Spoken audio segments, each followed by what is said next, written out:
माँ, उठना माँ, उठना माँ। विनोद भैया, माँ को उठने को बोलो ना। देखो इंदर भैया कितना रो रहे हैं। बड़ा ही बुरा हुआ इन चारों भाई बहनों के साथ। एक इनकी माँ सीता ही तो थी, जो आज वो भी चली गई। इस दुनिया से अब बेचारे इन बिन माँ के बच्चों को कौन देखेगा। वही तो मोहन, अरे एक माँ बिना बाप के भी बच्चे पाल लेती है, मगर एक बाप नहीं। यूं तो ये दोनों भाई हैं, मगर हैं तो ये भी बच्चे। अब 10-12 बरस कोई उम्र थोड़ी है इनकी कमाने की। वहां खड़ा हर कोई उन बिन माँ के बच्चों को देखकर दुख जता रहा है। विनोद, इंदर, सुमन और राधा अपनी माँ की बेसुध पड़ी लाश को देखे जा रहे थे। सीता के पिता ने उसका हाथ रमेश जैसे गलत इंसान के हाथ में दे दिया। सीता को शादी के बाद पता चला कि रमेश पियक्कड़ है, मगर हर औरत की तरह सीता ने भी इस उम्मीद से कि एक न एक दिन रमेश सुधर जाएगा, उसने इस रिश्ते को निभाया और 2 बेटी और 2 बेटों को जन्म दिया। सारा जीवन दुख उठाकर उसने भरसक उन्हें पालने की जिम्मेदारी उठाई, मगर उसका कमजोर शरीर जरूरत से ज्यादा मेहनत करने की वजह से कई बीमारी में घिर गया और आज सीता इस दुनिया में नहीं रही। विनोद ने डबडबाई आंखों से अपनी माँ के शव को देखकर कहा, इंदर भाई, माँ का अंतिम संस्कार करना है। दोनों भाई अर्थी उठाए शमशान घाट लाकर अंतिम संस्कार करते हैं। ठंड इतनी भयंकर थी कि बेचारे उन बिन माँ के भाई बहनों का रोम रोम कांप उठा था। दुधमुही राधा चिता को जलता देख बस रोए जा रही थी।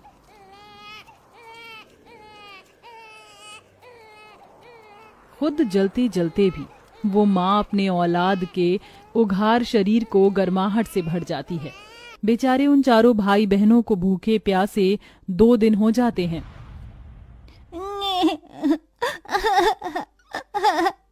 अले ले ले, चुप हो जा राधा, तू तो भैया की प्यारी बहना है ना।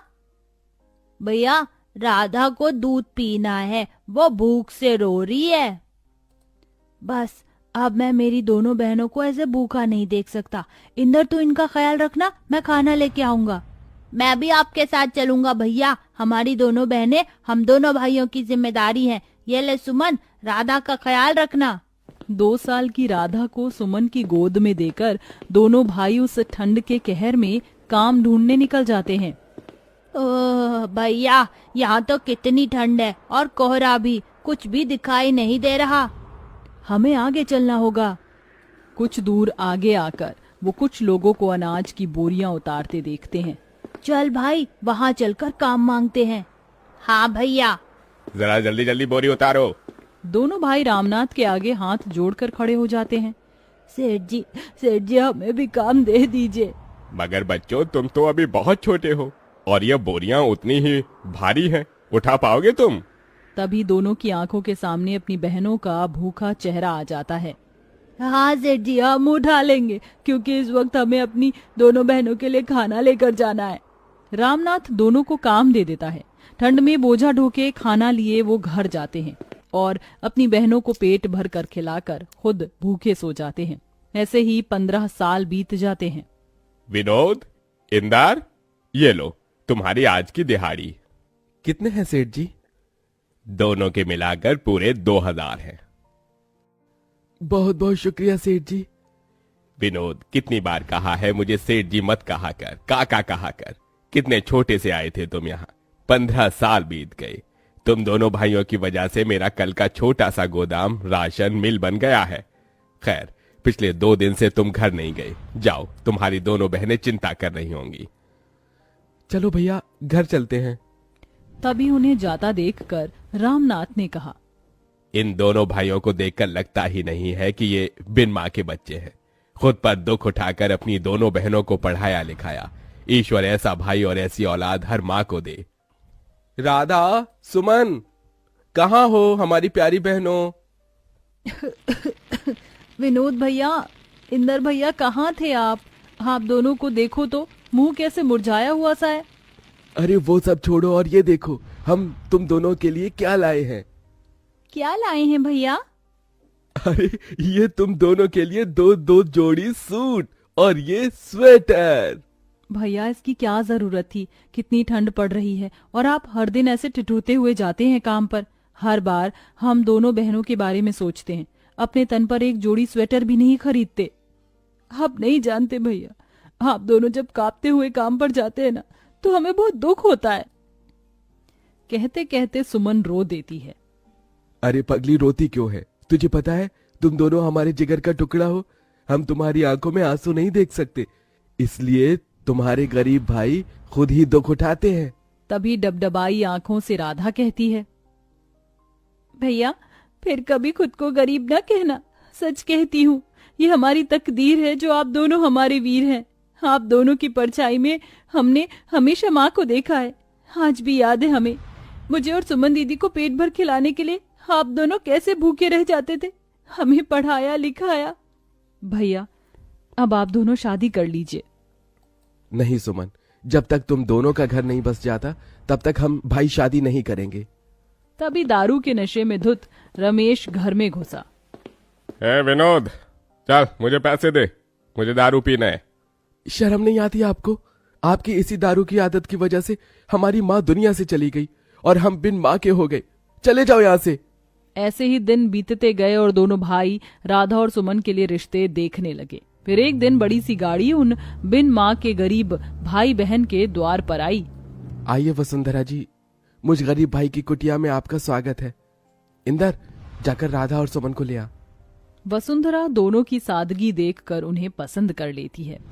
विनोद, मुझे तुम्हारी बहनें पसंद है, तुम बस शादी की तैयारी करो, मैं जल्दी अपने बेटों की बारात लेकर आऊंगी। माँ जी, मेरी आपसे एक विनती है। आप तो जानती हैं हम दोनों बिन माँ की बेटियां हैं। हमारे भाइयों ने बड़ा दुख उठाकर हमें पाला है। हमारे भाई दहेज नहीं दे पाएंगे। ये सुनकर दोनों भाइयों की आंख से आंसू छलक जाता है। बेटी, मुझे कोई दहेज नहीं चाहिए, चलती हूँ। ऐसे ही दिन बीतते हैं। इधर शादी का दिन पास आया है तो वहीं ठंड कई गुना बढ़ जाती है।